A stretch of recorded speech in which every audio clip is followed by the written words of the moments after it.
Hello everyone, तर आज आपण बघणार आहोत मुगाच्या डाळीचे पकोडे।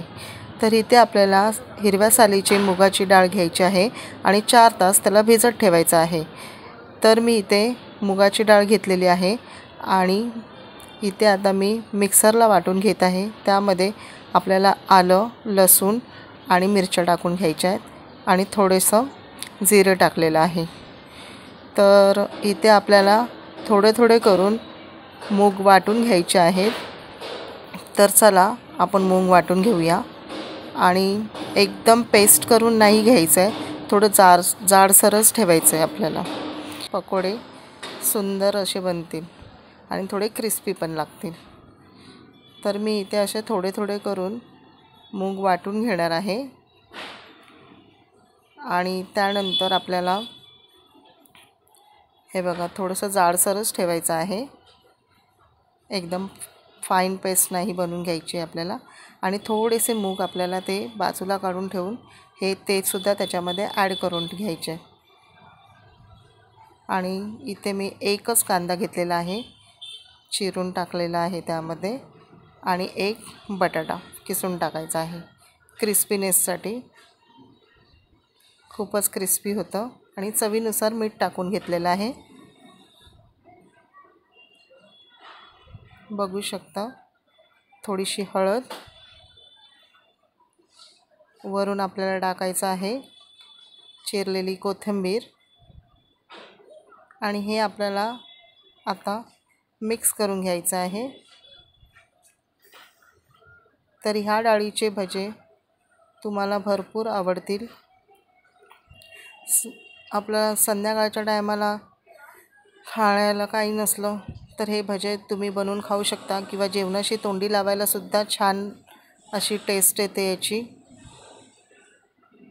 किंवा पावामध्ये टाकून सुद्धा खाऊ शकता। आणि इथे आपल्याला थोडंसं निम्मी वाटी बेसन टाकून घ्यायचं आहे।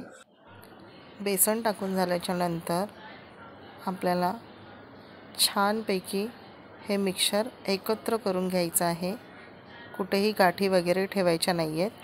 तर आपलं मिक्सचर हे बघा झालेलं आहे। आणि आधीच मी तेल गरम करायला ठेवलं होतं, त्यामुळे आता फटाफट मी पकोडे बनवायला घेतलेले आहेत। तर असे एक एक करून पकोडे आपल्याला करून घ्यायचे आहेत, तेलामध्ये सोडायचे आहेत। तर तुम्हीही बघा असे पकोडे बनवून नाश्त्याला, जेवणाशी तोंडी लावायला, किंवा असं चटणीसोबतसुद्धा, सॉससोबतसुद्धा खाऊ शकता घरामध्ये। छान असे पकोडे तयार होतात मुगाच्या डाळीचे, आणि खायलासुद्धा टेस्टी असे होतात। बाहेरचं खाण्यापेक्षा हे घरी बरं पडतं आपल्याला तोंडी लावायला, आणि मनसोक्त आपण खाऊ शकतो जसं हवं आहे तसं। तर त्यामुळे मी हे थोड्याशा गोष्टी टाकून, जास्त काही न वापरता थोडेसेच गोष्टी वापरून हे आपले कुरकुरीत छान असे पकोडे तयार केले घरीच। तर तुम्हाला कसे वाटले तुम्हीसुद्धा करून मला सांगू शकता कमेंटमध्ये। प्रत्येकाच्या घरी असं काही ना काही तोंडी लावायला तर आवडतंच, तसंच माझ्या घरी सर्वांना काही ना काही नवीन नवीन खायला आवडत असतं।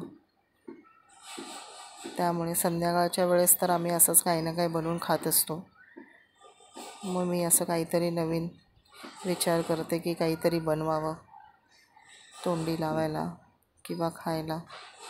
तर आज मी त्यासाठी असे पकोडे बनवलेले आहेत, खरंच खूप छान होतात।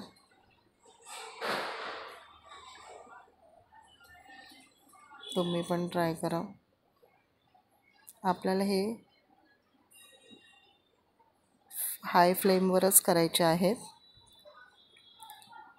पकोडे।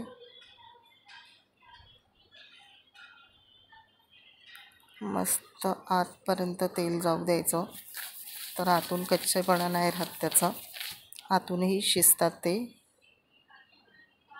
आणि ती आपण थोडीशी अख्खी डाळ ठेवली होती, त्यामुळे ते म्हणजे खाताना तोंडामध्ये येते ना, तर त्याची थोडी आणखीन टेस्ट वाढते.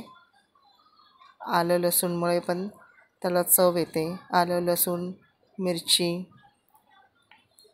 तुम्हाला हवं असेल तर तुम्ही आणखीन काही मसाले ॲड करू शकता, पण एवढंही केलं तरीसुद्धा खूपच छान टेस्ट येते. मला तरी असं वाटतं की कमी वस्तूंमध्ये जास्त चव येणारच गोष्टी कराव्यात, त्यामुळे मी जास्त इन्ग्रेडियंट्स यूज करत नाही. माझे व्हिडिओ बघाल तुम्ही तर तुम्हाला कमीत कमी गोष्टींमध्ये माझ्या रेसिपी दिसतील, की जेणेकरून कोणीही बनवून खाऊ शकतं. आणि खरंच करून बघा तुम्ही, तुम्हालासुद्धा चव येईल. कमी इन्ग्रेडियंट्समध्ये पण खूप काही गोष्टी बनू शकतात आणि सर्वांकडेच सगळ्या गोष्टी असतील असं नसतं. त्यामुळे कमी गोष्टींमध्ये सुद्धा काही ना काही बनवून खाता आलं पाहिजे. माझं तर हाच उद्दिष्ट असतं की प्रत्येकाकडे सगळंच भेटणार नाही, त्यामुळे आपल्या चॅनल नवीन असाल तर सबस्क्राईब नक्की करा.